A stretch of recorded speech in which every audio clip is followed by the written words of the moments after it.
Israel is dramatically escalating and widening its strikes against Hezbollah in Lebanon. Civilians are fleeing and Canadians are being warned to get out now.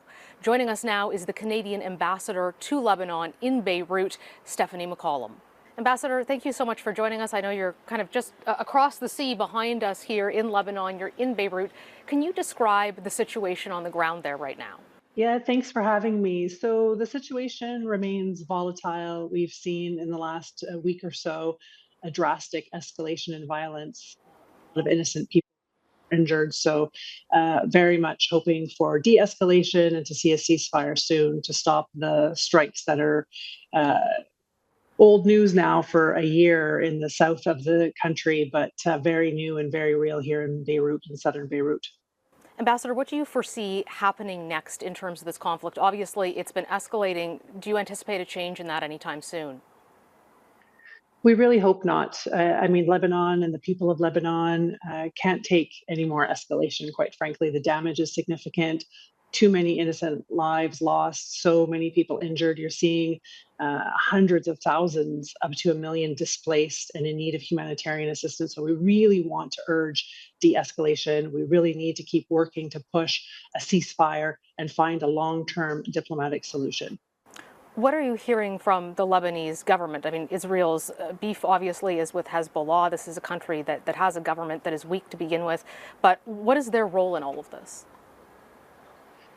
I think their role is nonetheless critical. We've been engaging regularly with the Speaker of Parliament, Nabi Berri, the Prime Minister, Najib Makati, the Foreign Minister, and all of the interlocutors that we can to try to influence a ceasefire, an end to the hostilities, a de escalation, and then a path forward and a long term path of stability for Lebanon and the Lebanese people. Iran's foreign minister was in Beirut last week. What did you make of that visit?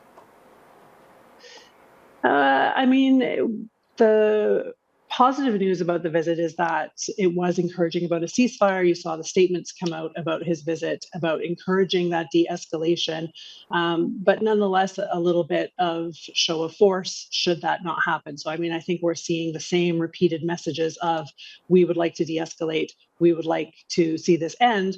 But not at any cost, and we are willing to continue if we have to. So, really much pushing for that former option for the ceasefire and a political solution. What are you hearing from Canadians on the ground in Lebanon? We're in regular touch with the Canadians in Lebanon. Listen, and particularly also their family back in Canada who are really worried about them. They're scared, they're anxious. It's not easy for them to leave Lebanon. And so these are difficult decisions. But for a year now, we've been encouraging them to leave. This is a highly volatile, violent situation, and we don't want Canadians stuck in it.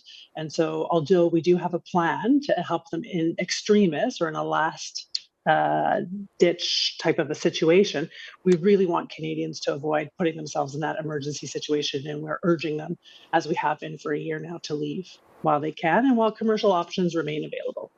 Given that you've been urging them, as you say, to leave for a year, why do you think some Canadians have been so reluctant to take that advice? It's a good question. All we can do is provide advice.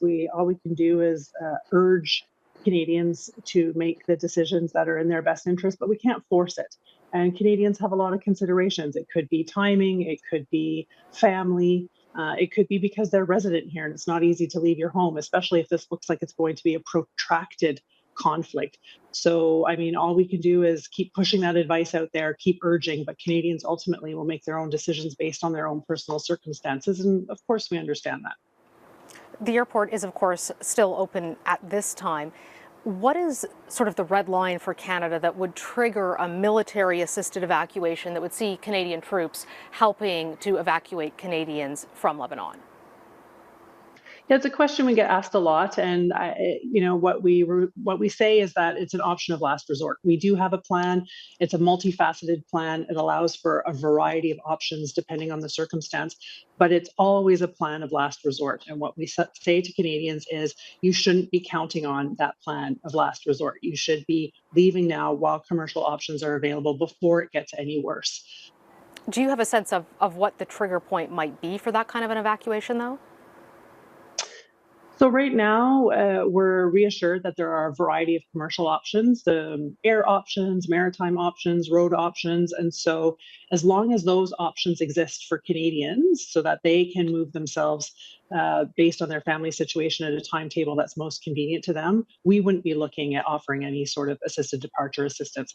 Should Canadians really not have any choice and be stranded completely, I think that would definitely be something that would trigger us into activating our plan. The challenge is, even though we have a great plan, we don't control the situation here in Lebanon. And so we don't know how safe it will be to implement that plan. We worry about the safety of our staff and the safety of our Canadians, and we don't want to ask them to come to us if it's not safe. So, we'll have to see how it goes, how quickly we'll be able to do it, and how safe it will be for us to do it. Some Canadians say if citizens haven't left by now, why should the military and the government evacuate them? What would you say to those people back in Canada? We have been hearing that as well. I think we have a lot of Canadians who have family and who have friends back in Canada who really do want to see them get out and get safe. But as I mentioned before, I think it really is difficult for some Canadians here who are resident here to leave their homes and their lives behind. And I think they don't want to do that unless it's absolutely necessary. Ambassador, thank you so much for joining us today. Please stay safe. My pleasure. Thank you very much.